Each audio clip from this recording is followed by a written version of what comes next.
And that leads into the next topic of conversation. David, you were talking about the SEC budget, and of course that is related to oversight of investment advisors. The bill that's out in the arena at the moment is Congresswoman Waters' bill that would authorize the SEC to charge user fees to advisors to fund advisor examinations, and of course she's the ranking member of the House Financial Services Committee. And David, on that bill, what are the prospects? It's sort of out there all alone at the moment. There's not an SRO counterpart bill the way there was last year. Where's this going to go? I don't know for sure. I guess if I were a betting man, I wouldn't put a lot of money on anything moving, either an SRO bill like Chairman Backus had last year or the Waters user fee bill. We had some people in town last week, as you know, Mark. We had our annual lobbying day and sent people up to Capitol Hill to talk to their Congress people. And certainly one of the messages was, if you're amenable, we'd like to see you co-sponsor the Waters bill. I think you'll see a few more co-sponsors, but I don't see any sign that Chairman Hensarling is ready to take up the Waters user fee bill and move it through the committee anytime soon. There's a possibility that companion legislation could be introduced in the Senate, but it has not yet been. And then there's also, to me, the question of what are the SEC resources going to be in the whole authorization. Well, I guess the authorization is actually there. It's what's the appropriation going to be for the SEC for 2013 and beyond. That's very much a mystery to me, and I'm sure that there'll be a big debate about what the SEC resources should be. Sure. And Marilyn, where do you see that debate going? We haven't, at least the last time I checked, haven't heard from Chairman Crenshaw of the House Appropriations Subcommittee on Financial Services. But what's your feeling about how Republicans are going to, especially the Republican House majority, is going to receive the SEC's budget request?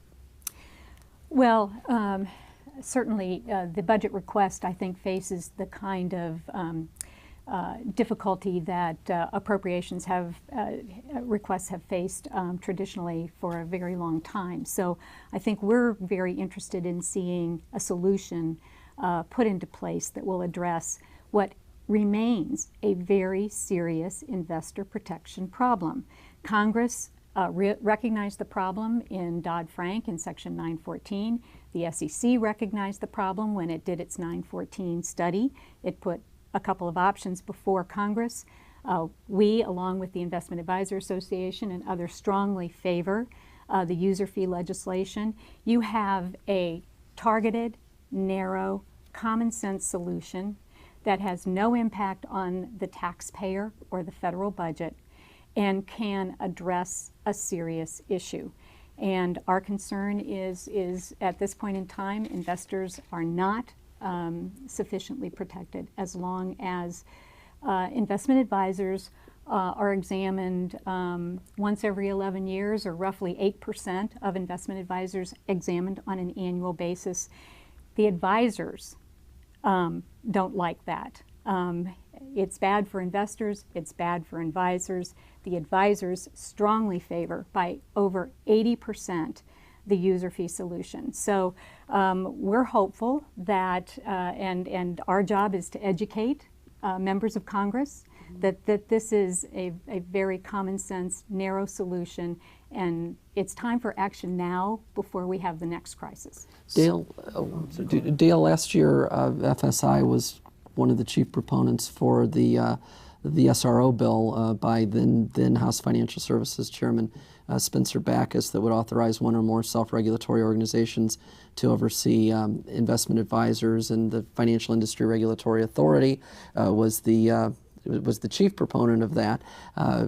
And this year, Congressman Backus, he's no longer chair of the committee, but he hasn't introduced a similar bill this year. Do you see the SRO idea coming back, or would you like to see it reemerge?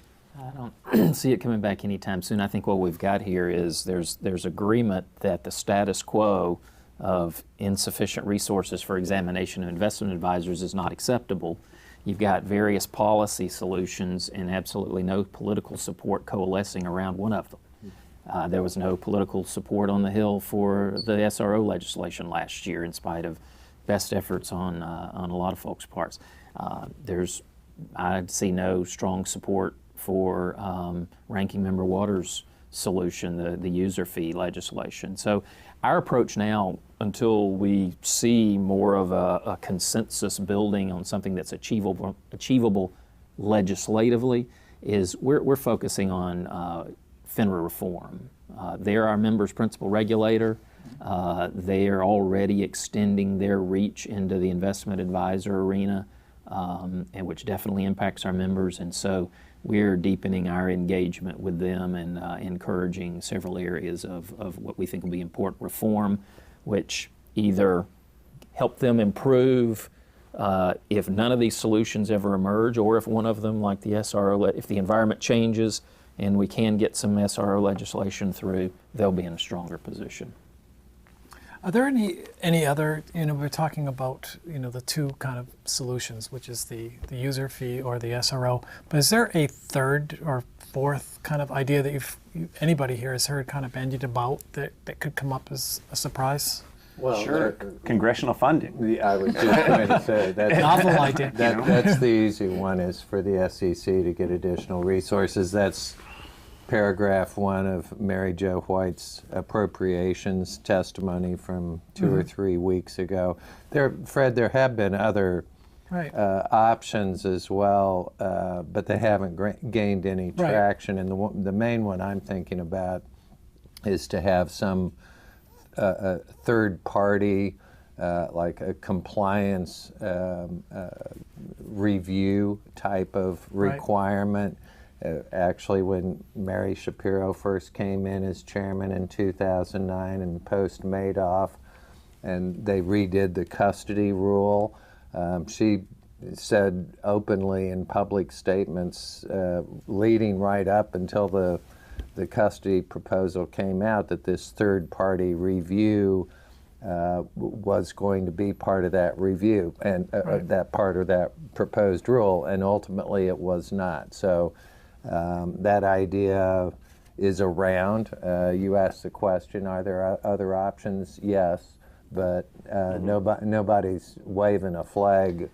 Certainly the resource issue, though, and even you look at a Republican Congress the last 2 years. I think a lot of people. I was surprised at the level of funding that the SEC has received. They've received $200 million additional since the Republicans took over the majority in the House.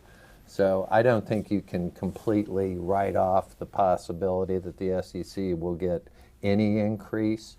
I'm not crazy enough quite to believe that they'll get what they've asked for, but there's a lot of difference in between those two extremes. And I think there are a few options. One would be a very in-detailed audit of SEC spending and reallocation of that spending based upon perhaps overlapping jurisdiction with state regulators. And when you think about it, the SEC has the same jurisdiction over we do that we do in most cases, with the exception being state registered RIAs.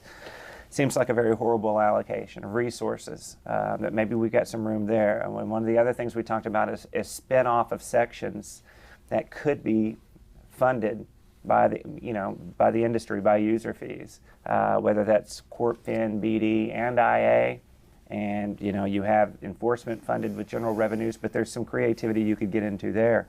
I think for me, what's extremely frustrating is that Congress has expressed its displeasure with the SEC, expressed its displeasure with the SEC's oversight of investment advisors, yet in the Jobs Act gave the SEC a number of very specific sections and said, you're the only regulator that can act here. And by the way, we're not going to give you any more resources.